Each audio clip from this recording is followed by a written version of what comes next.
As Rolf was saying, my field is rhetoric, and that may be a field of study not well known to some of you.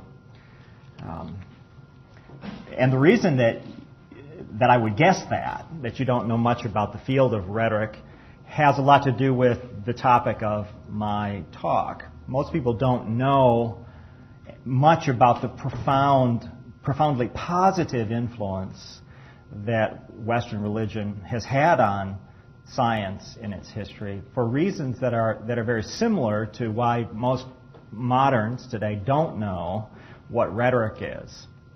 Some parts of history are more vulnerable to suppression in any given milieu than others.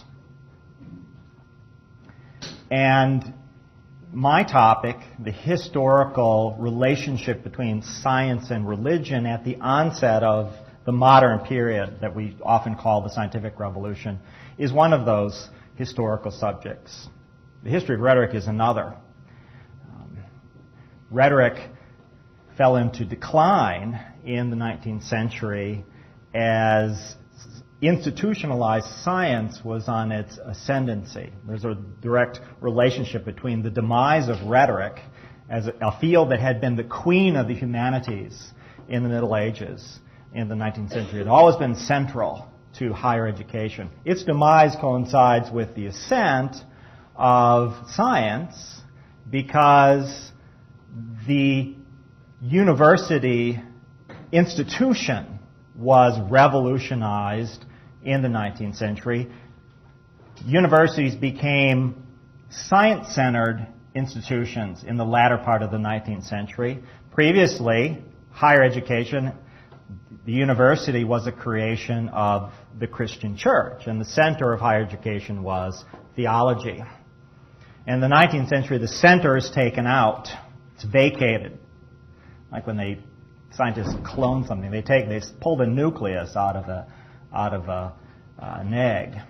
You take the nucleus out, and you put a different one in. The nucleus of higher education was removed in the 19th century, the theological nucleus of higher education, and a scientific nucleus was put in. Well, you get a different kind of a being when you have a scientific nucleus. And you have a kind of a being, an organism, a university organism, in which its component parts have different relationships to one another. Rhetoric, my field, became peripheral in that organism. It had been central when higher education had a theological center, because theology and public discourse, which is what the art of rhetoric is about, go hand in hand. Theology has to be argued and debated and discussed. It can't be discovered in a laboratory. And the technical skills that scientists need in mathematics and natural history don't have much usefulness for theology. So, rhetoric went out with science, when science became the dominant institutional presence in higher education. How much rhetoric went out is, of course, varies from one society to another. I have a colleague who visited the Soviet Union in the late 80s, just a few years before its demise. And he was in Moscow giving some academic talks. Like myself, he's a rhetorician. And professors from universities in the Soviet Union came hundreds of miles. There were professors that came from Kiev all the way to Moscow. Professors who were making $30 a month came to Moscow to hear him. They'd never heard a lecture on rhetoric. Not only had they never heard a lecture on rhetoric, they'd never seen a book on the subject. The academic field that had been the queen of the humanities in the Middle Ages disappeared from historical memory in the Soviet Union. Something analogous to that has happened in the United States, but not with the same kind of severity. That situation in Soviet Russia is very much analogous to the modern Western historical memory of the relationship between science and religion. It's almost non-existent. This is an event in history. This erasure of historical memory is something that began to occur notably in the 19th century. There's a period, a transitional period in the 19th century in which this erasure took place. I call this the great ideological divide. There's a point in history in the 19th century after which people ceased to know that science and Christianity were intimate partners throughout the Middle Ages and throughout the period of the modern scientific revolution of the 16th and 17th centuries. Before this time, before the great ideological divide, I just roughly date it to 1850, but that's just really a guess. It's something that's building steam in the 19th century, but has a very critical effect ultimately on historical memory. Before that time, intellectuals who were notoriously hostile to Western religion still knew this. Auguste Comte, the French philosopher and the father of classical positivism, wanted to replace Catholicism with a new religion of humanity. Comte sensed that societies need a spiritual dynamic. People need worship. The state has to be tempered. The interests of state have to be tempered by a spiritual authority. He wanted to take humanity as a whole and make it the new object of worship, the God of humanity. So Kant was intensely hostile to Catholicism, wanted to completely replace it, but he understood what almost no one understands today, the fact that the greatest patron of science throughout history was the Christian Church. That was unambiguously clear to critics of Christianity in the early part of the 19th century, but became virtually unknown in the latter part of the 19th century. So severe has the problem become since that time, in the last 150 years, that we find very learned individuals making historical statements that are completely unfounded.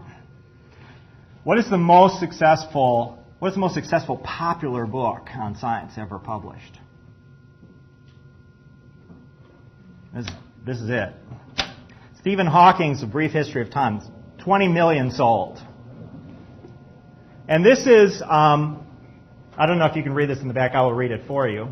But this is a statement that Hawking makes very end of the book, in a little appendix dedicated to Galileo, a little statement of Hawking's about Galileo. It says, Galileo, perhaps more than any other single person, was responsible for the birth of modern science. His renowned conflict with the Catholic Church was central to his philosophy, for Galileo was one of the first to argue that man could hope to understand how the world works, and moreover, that we could do this by observing the real world. Now, Stephen Hawking is no dummy. It's considered perhaps the figure in theoretical physics most comparable to Einstein in the latter part of the 20th century. Why would Stephen Hawking make such a bonehead statement? Well, the answer is very similar. Is very simple. Hawking's history comes from science textbooks. He has a textbook knowledge of scientific history. And this account of the history of science is a standard feature of introductory freshman textbooks on astronomy and biology and physics and so forth. It's a standard feature of Walt Disney science, that you'd see in the Walt Disney show, if you're as old as I am, as a kid. The idea that science didn't exist until around the time of Galileo because it is fundamentally antithetical to faith, and therefore, until people were willing to stand up to faith, like the brave Galileo, put his head on the chopping block, standing firm in defense of the Copernican hypothesis, until people were willing to do that or powerful enough to do that, science had no footing. People didn't know or believe that the world was intelligible to the human intellect. That, of course, is pure moonshine.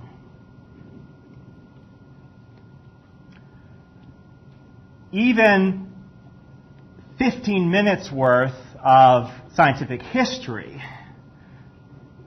as written by the historians, would decimate that position.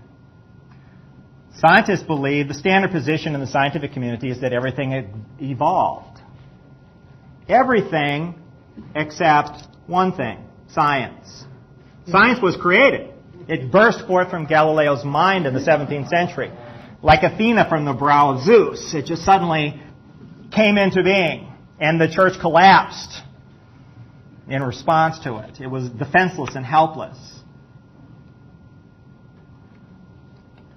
Well, I talk about this great ideological divide. The fact that the facts of the history of this relationship between science and religion are almost completely unknown to our world, because I don't think that revisionism by itself is enough.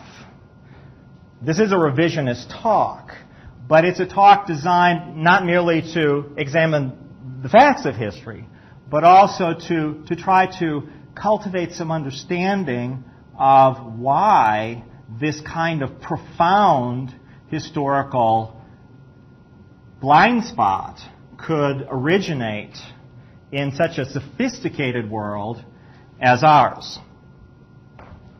Well, I'm going to go back and trace the historical relationship between science and religion through 3 periods of history in discussing this. The medieval period, which I date roughly from 1100 until 1600. This is my evolutionary tree. Science did evolve. We can be certain of this. Science seems to have evolved in 3 stages. There's a medieval period to science, and of course we could talk about a 4th period in classical antiquity. The philosophers of classical Greece and other civilizations of the Mediterranean region made great contributions that were, of course, incorporated into modern science, but I don't have time for that.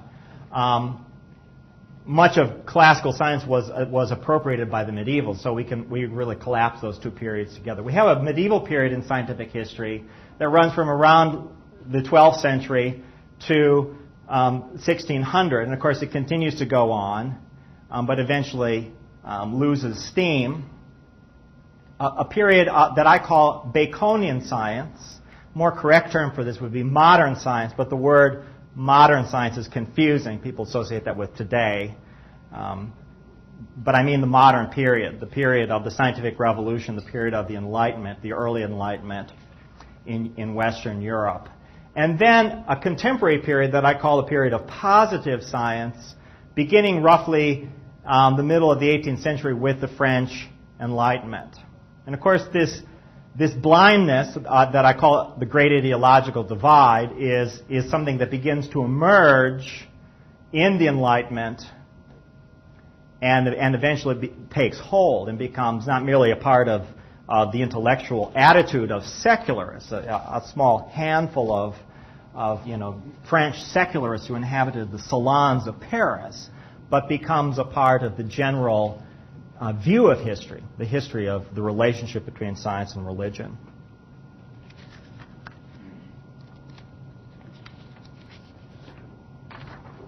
So, the medieval period. really, historians of medieval science would break up the Middle Ages into two distinct periods, a period before 1100, when there wasn't a whole lot of science going on in Europe, and then a period after 1100, when science really begins to pick up steam in Europe. And the reason that there's a sudden transformation in science's fortunes in the 12th century has to do with Aristotle. The corpus of Aristotle's works is again introduced into Western Europe around this time. And almost immediately, it becomes the centerpiece of inquiry in philosophy, and in that particular branch of philosophy, natural philosophy, from which modern science descends.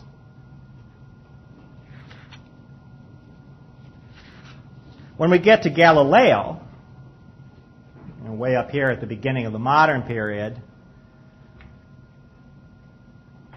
we're looking at an intellectual figure who is a descendant of this movement that begins in the 12th century.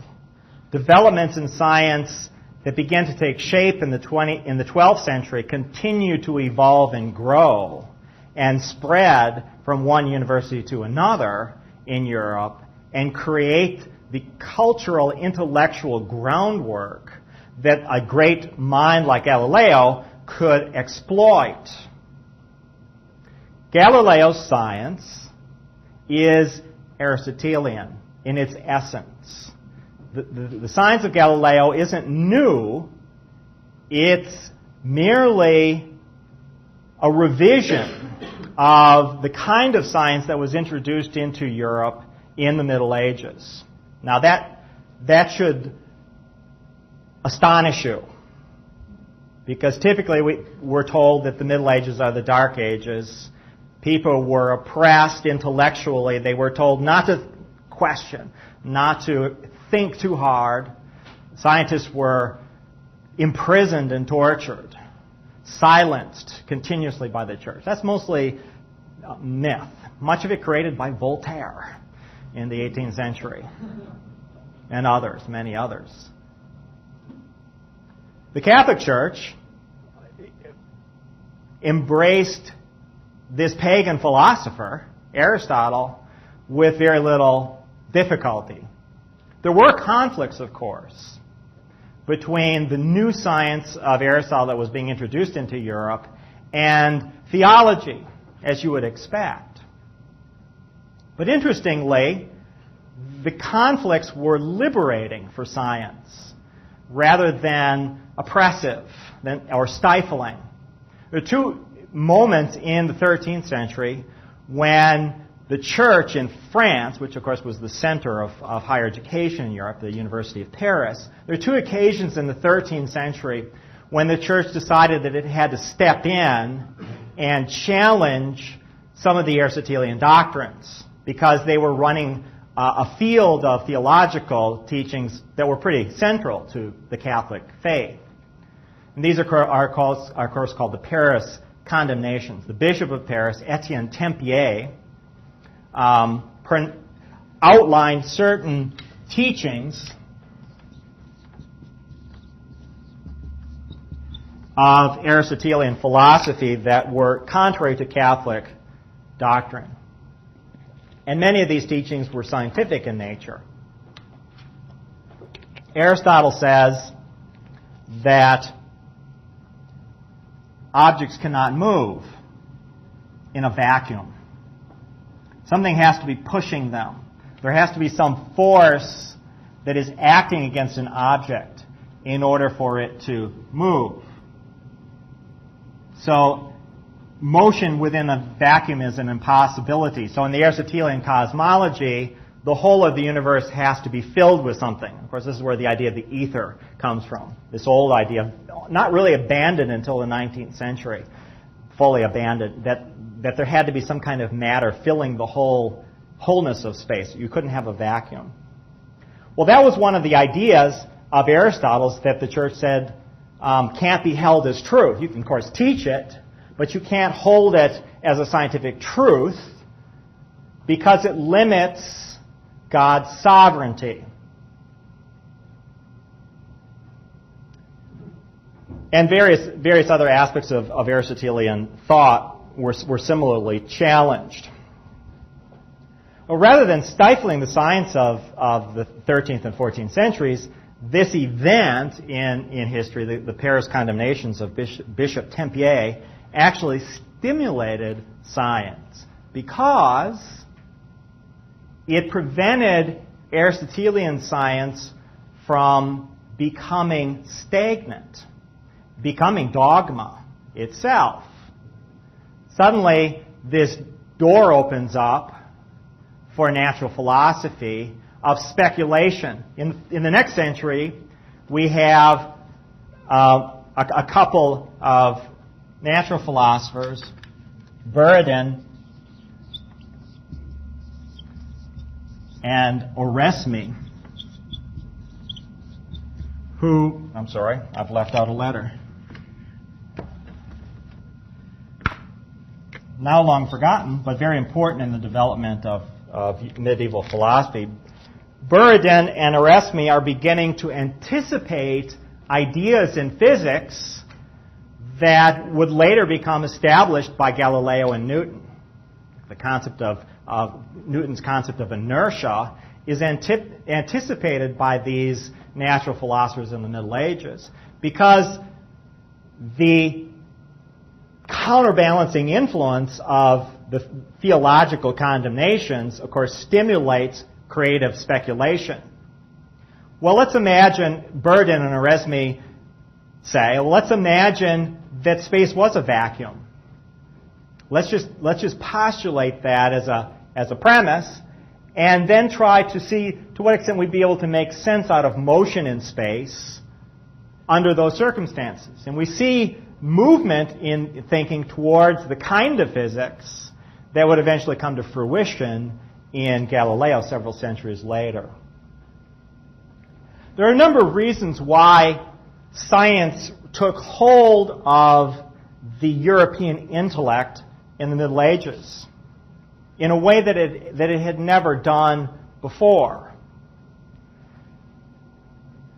One of the reasons that science took hold was because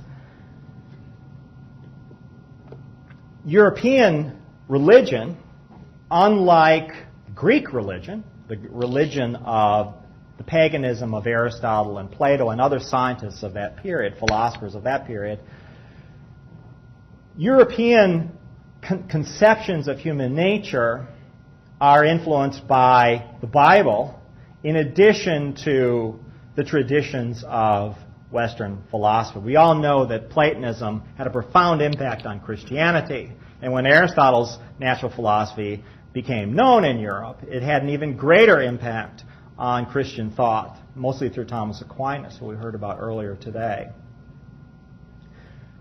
But the classical philosophy of human nature, interpreted by people who are also steeped in biblical thought, produces a different kind of an outcome.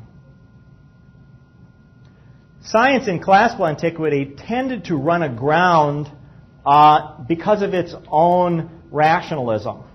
When I say rationalism, I don't mean that in the pedestrian sense of rationalism as skepticism against religious claims. In fact, I mean the opposite.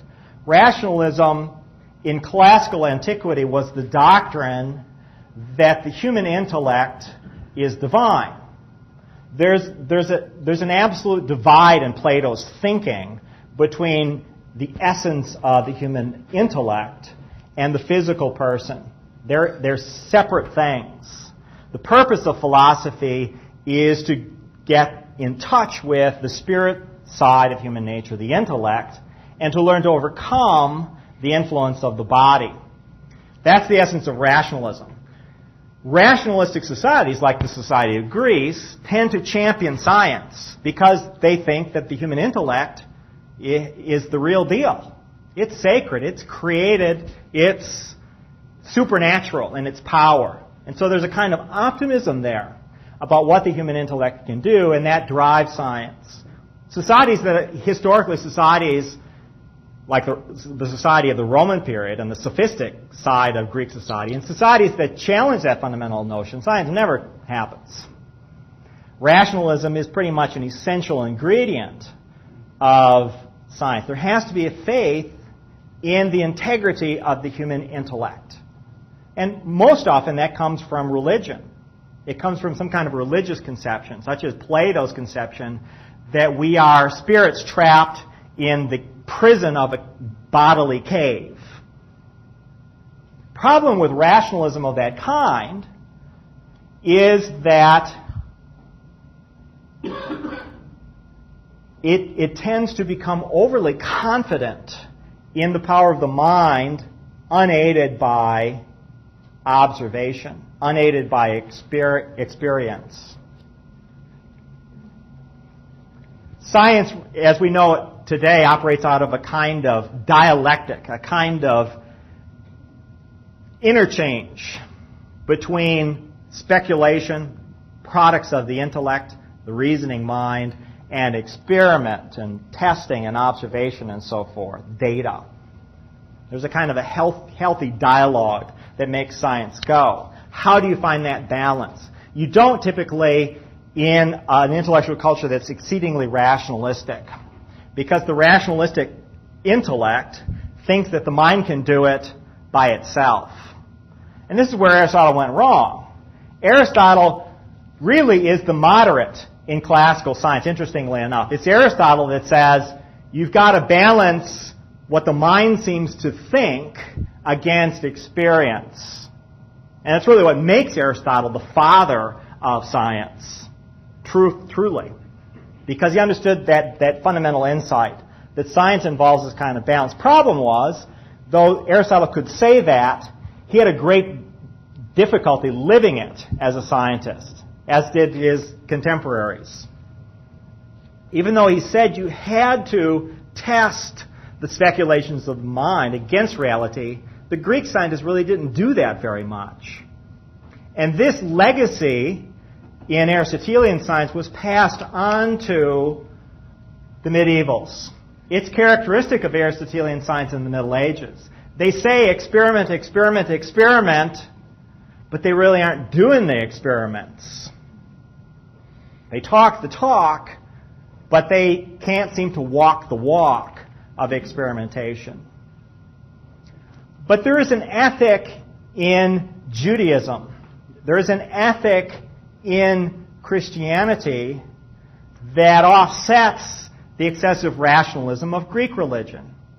And of course, it finds its unique and its most profound expression in the Christian doctrine of the Incarnation. The idea that God would humble himself, take on flesh, was a scandalous idea in Roman society. That was the biggest objection to Christianity among religious people in the Greco-Roman world. It didn't bug them that Jesus claimed to be a god. Well, even Caesar's a god. We're cool with that. But how could he be a man? How could God inhabit flesh? Well, that ingredient of Christian thought, it's not unique to Christianity. We also find that idea in Judaism, the idea that the body itself is holy. The body is God's temple, is a feature of Judaism. It just takes a daring new turn in Christianity. That idea, in the Middle Ages, we see gradually began to undermine the tendency towards excessive rationalism. So you have in the Middle Ages a movement towards empiricism. Empiricism is typically the opposite of rationalism. Empiricism is the observing side of science. You have a movement towards balance.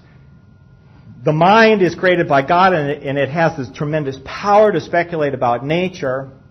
But the mind, like the rest of the human personality, is fallen, subject to deception and pride, and needs to be tempered by the humility of empiricism, of observation. Getting your hands on nature, looking at it, feeling it, listening to it, scrutinizing it with the flesh. So an experimental tradition begins to evolve in medieval science. When did it begin? Not with Galileo, as Stephen Hawking alleges. It began in the 12th and 13th centuries. Robert Grosseteste, Bishop of Lincoln, a high-ranking clergyman in England, began to develop experimental methodologies in the 13th century, in the 1200s. Roger Bacon, another British cleric, began to develop experimental method. They began to write about experimentation to try to develop the science of method. And this very quickly began to spread and develop in Europe. What happens at this threshold moment when Galileo comes into the picture, and Copernicus comes into the picture, and Newton comes into the picture, is that these traditions of medieval science are beginning to reach maturity. When Newton says, if I've seen farther than others, it's because I stand on the shoulder of giants. He's not merely being humble. That's not mere rhetoric. It's a truthful expression of the evolutionary legacy of modern science. Newton understood, just as Galileo understood, that they were building upon a tradition of Aristotelian natural philosophy that had been developing in Europe for centuries by this time. But there's another feature of modern science, of Baconian science, that I want to talk about, and this explains why I call it Baconian science. Francis Bacon was a 16th and 17th century British political figure, Lord Chancellor of England at one point until he had his Watergate experience, wound up in the Tower of London for a brief period, and then retired to write books about the philosophy of science. Bacon is a pivotal figure in the history of science and in the historical relationship between science and religion, because Bacon, great rhetorician, one of the great figures in rhetoric in history, Bacon recognized something that no one else had recognized up until that time. He recognized that the Protestant Reformation constituted an unprecedented opportunity for science. That if he could successfully align modern science, the new empirical science of Galileo, with the Protestant Reformation, that he could greatly increase science's capital in a Protestant country like England. So when I call the modern period of science Baconian science, I'm not talking really about the intellectual side of science at all. I'm talking about science as investigation of nature. I'm talking about how people in a particular time integrate science into the world in which they live. The world in which Bacon lived was a world dominated by Christianity. And in particular, it was dominated by Protestant Christianity. And the Protestants had come to the conclusion that the Catholic Church had made a very serious wrong turn at some point in their history, and their theology was on the rocks, and needed to make a fresh start, needed to go back to the primary sources, the Bible and the Church Fathers, and get the ship of church back on course. Being a rhetorical genius, Bacon recognized that if he could get science on that ship, that science could go the way of the Protestant Reformation. And this is how he did it. Bacon did this by arguing that the emergence of modern science was already going gangbusters by the time Bacon came along. people were aware that they were in the midst of a scientific revolution, an intellectual revolution. Bacon argues that this is a dispensational event, that this is a new turn in God's plan of salvation. It's a traditional idea in Christianity that there are periods, and it's based in the Christian division between the Old Testament and the New Testament. The Old Testament is the dispensation of the law. The New Testament is the disposition of grace. But later Christian thinkers, subdivided history into other kinds of categories. And this was a popular feature of Protestant thought at the time. Protestant theology resurrected millenarianism.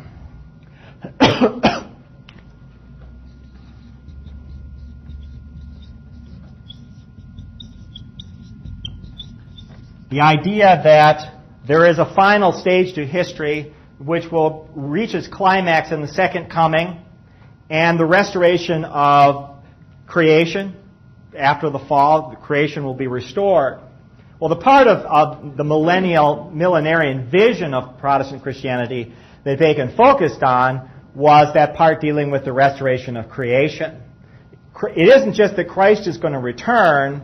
Christ is also going to restore nature from its fall. It's going to be restored. And that's why science has come on the scene. That's why this scientific revolution just happens to coincide with the Protestant Reformation. They're two dimensions of one process. The last age, the great millennium. Science then, for Bacon, becomes a priestly occupation. Scientists are a special category of priests for Bacon. They are the priests of nature. They are the ones through whom God is going to do his work of restoration. This is depicted iconographically on the frontispiece of Bacon's magnum opus, his great Instauration. And this is the book in which Bacon thinks that he's reinventing science. Bacon really believes that he's the new Aristotle, that his importance in the history of science is comparable to that of Aristotle. Let me explain this image. We see ships, of course, sailing through these pillars and moving out into what appear to be the high seas. And of course, before the time of Columbus, there was always a question as to whether you could sail on the high seas. The question wasn't whether the world was round. Medievals knew the world was round. The question was, is it navigable? And is it inhospitable to human beings? That was the question, not whether the world was a globe or not. Only ignorant people in the Middle Ages thought that the world was flat. Educated people knew that the world was a sphere. These pillars are a biblical image, though. They represent the pillars of Solomon's temple. And for Bacon, Solomon's temple in the Bible is a metaphor for the creation. God's intention was to inhabit the creation. And because of the fall, human beings became estranged. They departed from Eden. And so the temple becomes then a symbol of the promise of the restoration of the creation. So the fact that we have ships moving through the temple, the doorway of the world, and out into the world, of course, is a millenarian symbol for Bacon. It says God's final stage of salvation has arrived. Circumnavigation of the globe is one of the signs of that turn in history.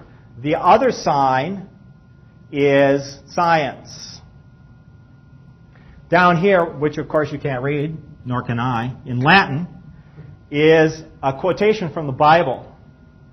Daniel 12:4 says, "And they shall go to and fro," that's the navigation part, "they shall go to and fro Daniel prophesies, and knowledge shall be increased. Well, Bacon says, there's your science. It's all there in the Bible.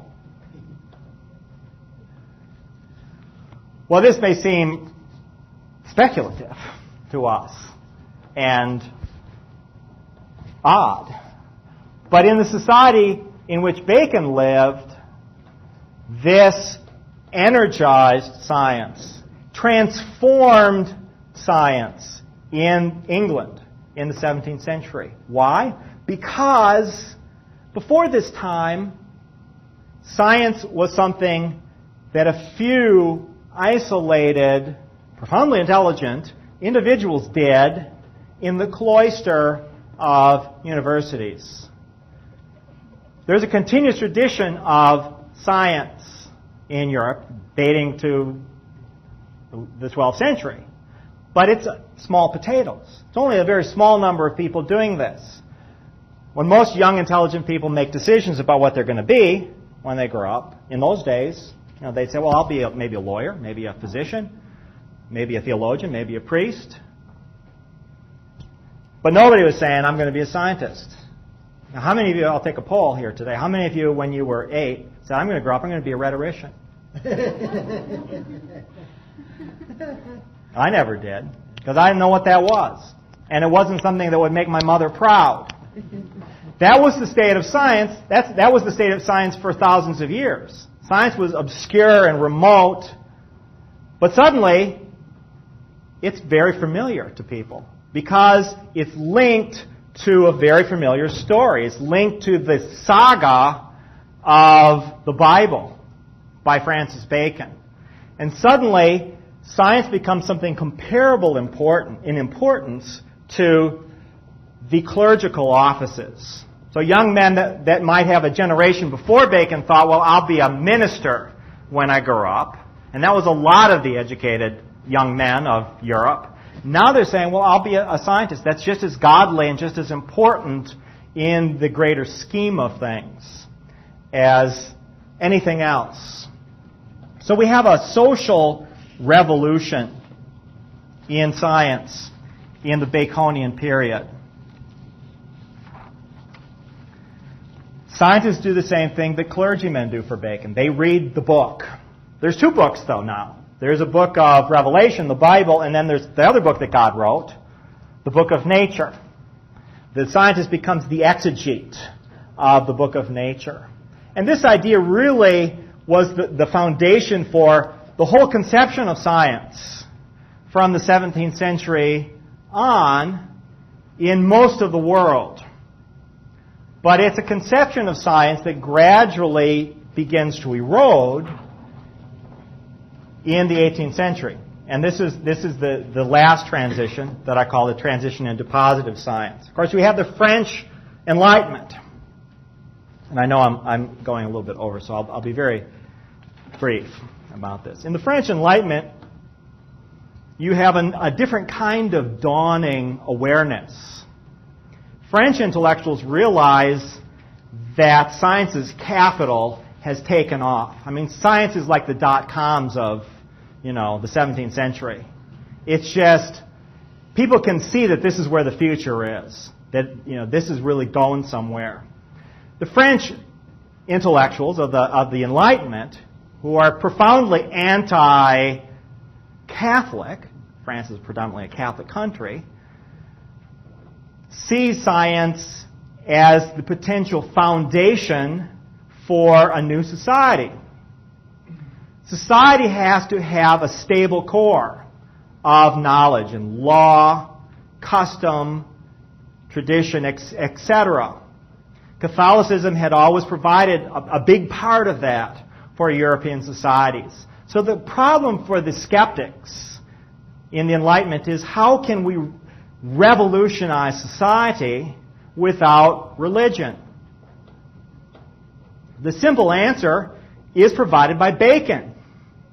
If science is the religion of nature, then why not make the religion of nature everything? All of the prominent advocates of this idea in the French Enlightenment, though they were profoundly hostile to faith, they were also consistently profound admirers of Francis Bacon. They recognized Francis Bacon's genius as the basis of the Enlightenment vision.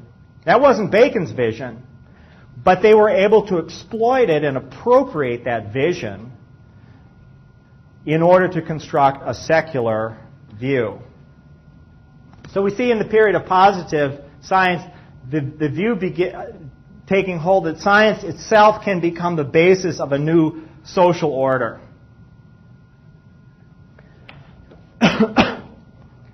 And eventually, of course, it's during this period that the great this Berlin Wall of history that I call the great ideological divide is being built, brick by brick, during the Enlightenment. But it reaches a critical point in the 19th century because of a crisis in the history of science, in the evolution of science.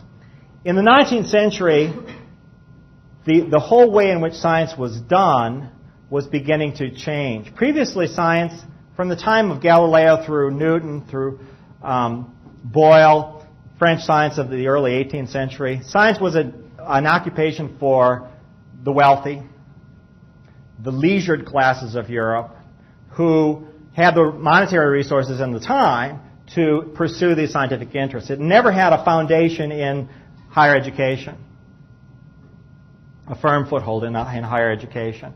But science by this time has become so demanding, so expensive, and so intellectually demanding that it has to be a collective affair. It has to be done in labs with a multitude of minds and hands working on it, and it has to have large monetary kinds of patronage. The individual couldn't support himself as a scientist anymore. You needed something outside. You needed patrons. And so in the 19th century, we begin to see a campaign to transform higher education into a scientific enterprise. And this is what I talked about at the very onset when I said that the theological nucleus is taken out of the university and it's replaced by a scientific nucleus. To support that venture, radical alteration of higher education in the Western world, you need a profound historical justification. And that is, of course, the warfare myth that we saw in that quotation from Stephen Hawking at the very onset. The idea that science has been opposed and resisted at every turn by religion throughout history, and that's why, we're not going to the stars yet. That's why it isn't making the kind of progress that it needs, and that's why science needs to take charge of higher education. Okay. I want to leave at least 10 minutes for discussion, so I will draw my talk to a close at this point and open up the floor.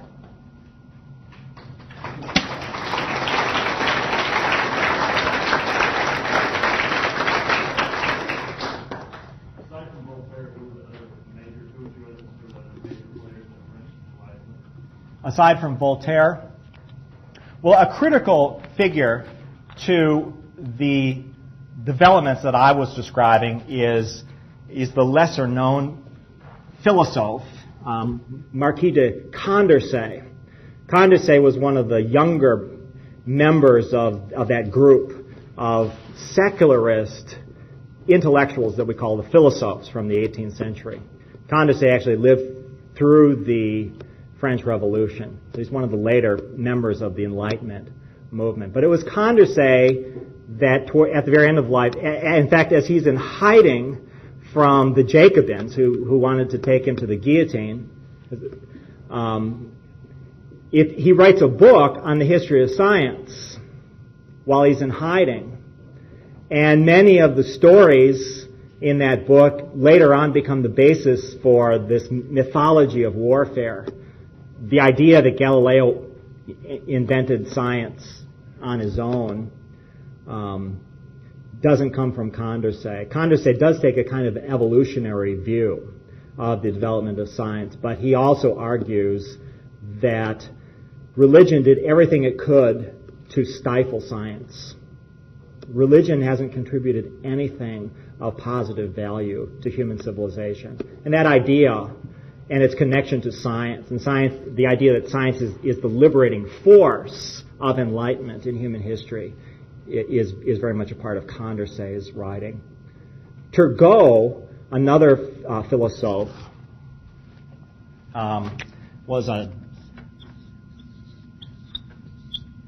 had been a seminarian in the Catholic Church. He'd studied for the priesthood and then became one of the Enlightenment intellectuals. But he could never really separate himself from the Catholic Church in his personality. He still was enamored with Catholicism and really had a lot to do with this idea that science was the new Catholic Church that became very prominent in the positivist era. Yes? I was going to ask about Pascal and Mendel. Wasn't either both of them or one of them a priest? Mendel was an abbot in a monastery in Austria. When did they live? Mendel lived in the 19th century, and of course he discovered the basic principles of genetics, experimenting with pea plants in the monastery, but lived in isolation from the scientific community. But of course at the time, the time in which Mendel lived, the majority of scientists were still believers. Pascal, of course, had great potential as a scientist, but abandoned scientific inquiry at a fairly early age, and he only lived into his 30s. But similarly, he was not really a part of the mainstream scientific community. Yes? It's sometimes maintained that the affinity of the Judeo-Christian worldview to science can be epitomized in the early passage in Genesis, where God looks on creation and it is good. In other words, nature, as we see it, has been judged to be good by God, unlike the view of certain Eastern religions, so that already put Judeo-Christian civilization on the side of the examination of nature. Right. Comment on that? Very important point in the history of science. This is another feature of course, related to the issue of human nature. It's the physical side of human nature which Christians and Jews recognize as being good. And if the physical body is good, then sensory perception as a manifestation of the body is also good and has a role to play in science. But this is, of course, even more fundamental. What is nature? Typically, in the naturalistic religions of antiquity, nature is, the material nature is profane. It really has no importance. The nature that Plato and Aristotle are interested in is an invisible nature which can only be accessed by the mind. It can't be accessed through the body. Material nature is not significant. So there isn't much interest in biology. There isn't much interest in chemistry. There's a lot of interest in mathematics in antiquity because mathematics supposedly is most capable of penetrating the veil of profane materiality and enabling the intellect to see into the real world of sacred things. All of the great nations, cultures that embrace naturalism have typically made the most progress in the science of mathematics. The Hindus took many steps forward in mathematics. You were first, I believe. Yeah, of course, a lot of Aristotle's writings are biological, but people don't read Right. very many of them. But just that's a side comment. If you read Richard Blackwell's book on Galileo, he talks about how even the very condemnation of Galileo was very much a counter-Reformation political thing. Yes, and not exactly. Really an ideological thing, Right. which is how it's taught. It's always taught as the church didn't want anybody to think that the earth wasn't in the center of the universe. Right. And it really had very little to do with that. Right. The Catholic Church had a whole day of festivities held in Galileo's honor. In 1611, right after he made his famous telescopic discoveries. He was their favorite son. I mean, he's the poster child for, Catholicism's intellectual greatness and patronage of the sciences. There's no question about that the Catholic Church is totally for science. And that's precisely why they feel that they can do this risky thing of condemning him. They feel comfortable condemning Galileo because they're sure that it'll make them look good, because clearly the other guys are right. The other scientists are right. It's not Galileo against the church. It's Galileo against the majority of scientists. The majority of scientists say Ptolemy, Aristotle was right.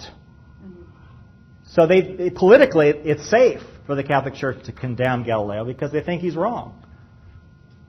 Galileo read Kepler's books. Kepler had read Copernicus, and the volumes of Copernicus for 50 years gathered dust, or some of them picked him up and said, "Oh." Well, unfortunately, Galileo didn't read Kepler carefully enough. Okay. Because if he had, he was familiar with Kepler's work, but he tended to patronize Kepler a bit. And Kepler would send him his books, and there's some question as to whether Galileo really ever cracked them. Right. But the linchpin that Galileo really needed to really have a scientific proof of the Copernican position was there in Kepler's books, and Galileo didn't see it. When he wrote his book, the book that got him in all this hot water, his dialogue on the two systems, he was arguing as a rhetorician, not as a scientist. He's arguing a circumstantial case and making the best of it and adding all of these rhetorical flourishes to make it look good. But he didn't really have the goods. He didn't have the kind of evidence and the kind of explanation that would really have sold that position. And that weakened his position with the church.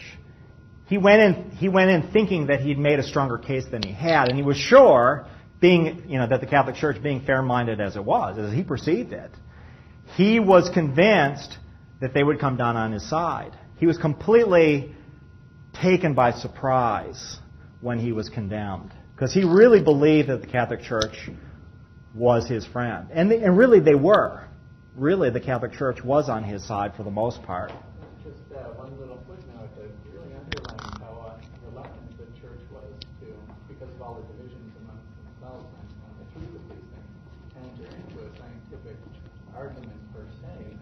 That his condemnation and discipline to house arrest was based on his violation of an oath not to publish. Right. Right. His hypothetical. One of Galileo's problems was that the technical aspects of the Copernican argument were impenetrable to even the best intellectuals in the Vatican. And some of the most brilliant people of the age are in that inner circle, but they're educated in this scholastic tradition of natural philosophy that isn't mathematically based, as is Galileo's Copernican science. And so they really couldn't follow his arguments. And that was a big problem for him. I guess I have to quit. I'm getting the hook. Thank you.